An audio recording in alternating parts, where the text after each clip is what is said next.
Hello everyone, welcome to Tutorials Point. हम पढ़ रहे थे स्टैटिस्टिक्स चैप्टर, राइट। एंड हमने देखा कि रॉ डेटा क्या होता है, इंफॉर्मेशन क्या होता है, उस डेटा को फिर कलेक्ट कैसे करना है, मतलब कलेक्शन ऑफ डेटा। देन हमने देखा प्रेजेंटेशन ऑफ डेटा, राइट।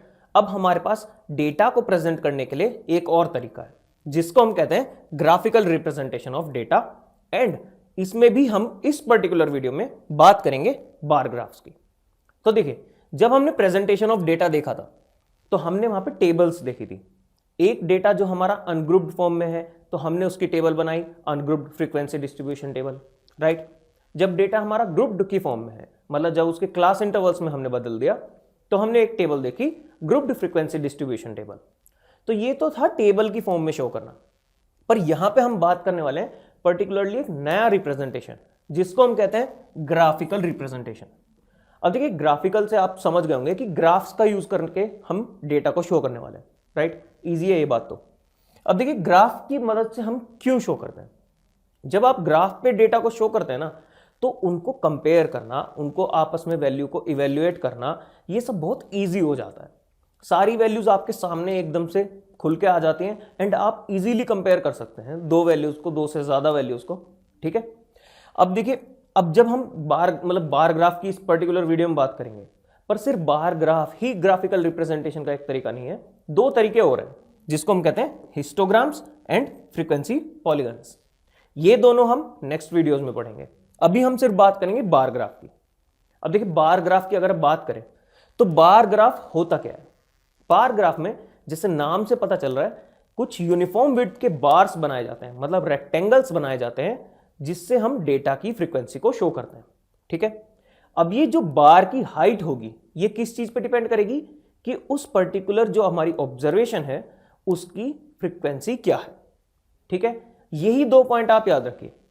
तो पहले ये मैं आपको बताऊं कि बार ग्राफ बनाते क्या है, उससे पहले मैं आपको एक बार ग्राफ दिखाता हूं ताकि आपको एक पिक्चर आइडिया क्लियर हो जाए कि बार ग्राफ होते क्या है। तो देखिए, ये हमारे पास एक बार ग्राफ है, ठीक है। एंड इस ग्राफ में हमें डेटा दिया गया है, हमें कहा गया है कि ये बार ग्राफ शो करता है number of matches played by different teams. Cricket आप देखते होंगे, राइट। बहुत सारी टीम है क्रिकेट खेलने वाली। तो ये कुछ बड़े देश हैं जो क्रिकेट खेल रहे हैं। इंडिया है, ऑस्ट्रेलिया है, England, south Africa and New Zealand. ये बड़ी बड़ी कंट्रीज हैं। इन कंट्रीज के साल में बहुत सारे मैचेस होते हैं।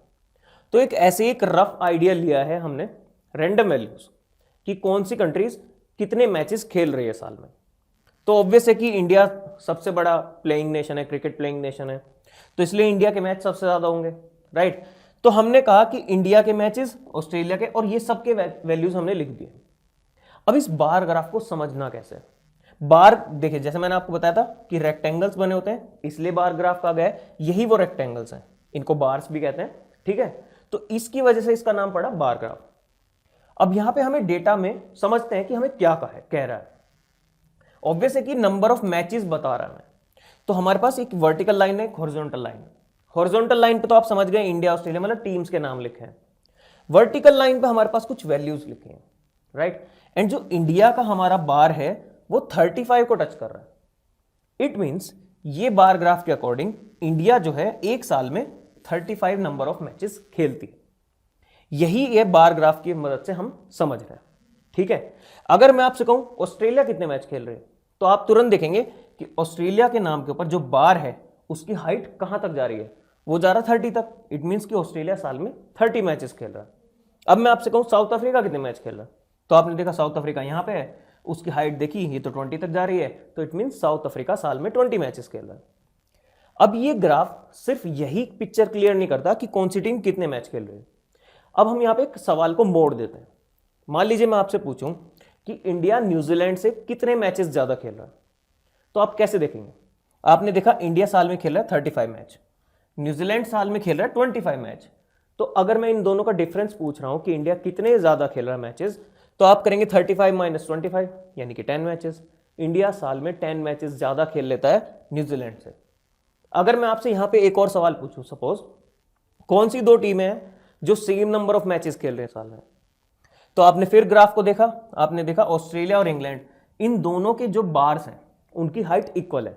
इट मींस कि ये दोनों teams equal number of matches खेल रहे हैं और वो मैचेस की वैल्यू कितनी है, 30। तो आप समझ गए होंगे कि बार ग्राफ जो है, एक तो रिप्रेजेंटेशन बहुत अच्छा लगता है, देखिए डेटा कितना अच्छा लग रहा है, टेबल से तो अच्छा ही लग रहा है खैर, एंड आप ये भी समझ गए होंगे कि वैल्यूज को कंपेयर करना कितना इजी हो गया, राइट। तो देखिए अब ये तो था बार ग्राफ है क्या, इसको बनाते कैसे हैं ये भी हमें आना चाहिए, राइट। वैसे कोई डिफिकल्ट टास्क नहीं है, हो सकता है आप में से बहुत से लोग समझ भी गए होंगे कि इसको बनाना कैसे है, इजी। फिर भी हम थोड़े से स्टेप्स देख लेते हैं। जैसे हमारे पास ये डेटा देखे टेबल की फॉर्म में, टेबल की फॉर्म में टीम के नाम लिखे हैं, India, Australia, England, south Africa, New Zealand, right.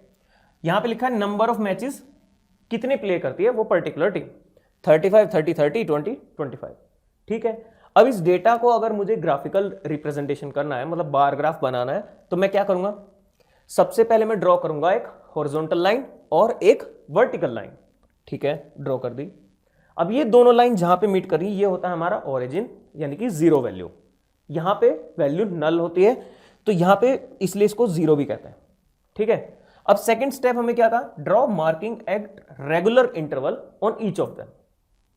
अगर हमें मार्किंग करनी है, देखिए हमें वैल्यूज जो गिवन थी कि कितने मैचेस खेले टीम ने, 35 था, 30 था, 25, 20, राइट। तो मैं मार्किंग अगर 1 2 3 4 5 करके करूं तो ये बार हमें बहुत लंबा बनाना पड़ेगा, मतलब यहां पे मार्किंग्स बहुत ज्यादा हो जाएंगी। तो ऐसे केस में आप क्या कर सकते हैं कि मार्किंग्स का जो हमारा मतलब वैल्यूज हैं उनको आप पर्टिकुलर स्केल के हिसाब से चेंज कर सकते हैं। जैसे मैं अगर 1 सेंटीमीटर को आपके ग्राफ में 1 सेंटीमीटर को 5 मानूं तो मार्किंग्स कुछ इस टाइप से हो जाएंगी, 0, देन हमारा 5, then 10, 15 and so on, right. अब हमारे पास ये मार्किंग्स तो हो गई, ठीक है। अब हमें मार्क करना है कि कंट्रीज ने कितने कितने मैचेस खेले। हमें पता है इंडिया ने 35 मैच खेले, ऑस्ट्रेलिया ने 30, इंग्लैंड ने 30 एंड साउथ अफ्रीका ने 20 एंड न्यूजीलैंड ने 25। तो अब इन वैल्यूज को कैसे शो करेंगे, मैंने आपको बताया कि हमें हाइट जो डिपेंड करती है किसी भी पर्टिकुलर एंट्री की, वो डिपेंड करती है उसकी फ्रीक्वेंसी पे। जैसे इंडिया ने अगर 35 खेले तो उसकी हाइट 35 तक जाएगी, ठीक है। रेक्टेंगल हमें यूनिफॉर्म बनाने हैं, मतलब उनकी जो आपस में गैप होगा वो भी इक्वल होना चाहिए, एंड जो उनकी विड्थ है रेक्टेंगल्स की वो भी आप इक्वल रखिए। अगर अनइक्वल है तो वो गलत नहीं है, बट रिप्रेजेंटेशन में जब इक्वल विड्थ के होते हैं तो अच्छे दिखते हैं, राइट। तो हम क्या करेंगे, इंडिया लिखेंगे और अपने हॉरिजॉन्टल लाइन पे इंडिया के ऊपर एक रेक्टेंगल ड्रॉ करेंगे, और कहां तक करेंगे, फ्रीक्वेंसी तक, यानी कि 35 तक, ठीक है। अब सेम विड्थ का, मतलब ये विड्थ हमें चेंज नहीं करनी है प्रेजेंटेशन के लिए, तो हम यहां पे सेम विड्थ का ऑस्ट्रेलिया के ऊपर एक रेक्टेंगल ड्रॉ करेंगे, और कहां तक ड्रॉ करेंगे, जहां तक हमारी उसकी वैल्यू है, मतलब उसकी फ्रीक्वेंसी है, यानी कि 30 तक। तो 30 तक ड्रॉ किया। इंग्लैंड के लिए भी हमने 30 तक ड्रॉ किया, देन हमने अफ्रीका एंड न्यूजीलैंड, दो इन तीनों चारों देशों के लिए अपना वैल्यूज डिनोट कर दी, बार ग्राफ बना दिया। तो अब देखिए आपको ये तो पता चल गया कि इनकी हाइट कैसे रखनी है, जो इनकी फ्रीक्वेंसी है वहीं तक आप वैल्यूज को लेके जाएंगे। यहां पे एक बात ध्यान रखनी है, आप ऐसा नहीं है कि मान लीजिए बना रहे हैं और 35 से ऊपर ले गए, क्योंकि ऐसे केस में क्या होगा, वैल्यू जो हो जाएगी आपकी वो 35 क्रॉस कर जाएगी। ना आपको ऐसा करना है कि 35 से नीचे ही बना दिया, क्योंकि आप जब रिप्रेजेंट कर रहे हैं तो एक पर्टिकुलर वैल्यू को रिप्रेजेंट कर रहे हैं, तो उसकी हाइट बिल्कुल एग्जैक्ट वहीं तक आनी चाहिए, ठीक है। तो और आप देखिए यहां पे अगर बिल्कुल हाइट सेम रहेगी तो आपके लिए डेटा को समझना आसान होगा। अगर आपने गलत हाइट बना दी ऑब्वियस है, तो आपको लगेगा कि उसकी वैल्यू 35 नहीं है, राइट। तो इसलिए आपको हाइट का ध्यान रखना है, एंड यहां पे ये भी ध्यान रखना है कि इनके बीच में जो स्पेस होना चाहिए वो भी इक्वल होना चाहिए। तो वैसे डिफिकल्ट टास्क नहीं है, आपको सिर्फ ये ध्यान रखना है, हॉरिजॉन्टल और वर्टिकल दोनों लाइन ड्रॉ की, उन पे मार्किंग्स लगाई आपकी उसके हिसाब से, वैल्यूज के हिसाब से, देन आपने हॉरिजॉन्टल लाइन पे अपनी ऑब्जर्वेशन लिखी, उनके ऊपर आपने बार्स बनाए, बार की हाइट वहीं तक रखनी है जहां तक उस पर्टिकुलर ऑब्जर्वेशन का फ्रीक्वेंसी है, एंड इस तरीके से आप अपना बार ग्राफ ड्रॉ कर सकते हैं। देन आपको ये तो पता ही है कि इस बार ग्राफ की हेल्प से आप डेटा को कैसे समझ सकते हैं, right. Okay guys, thank you.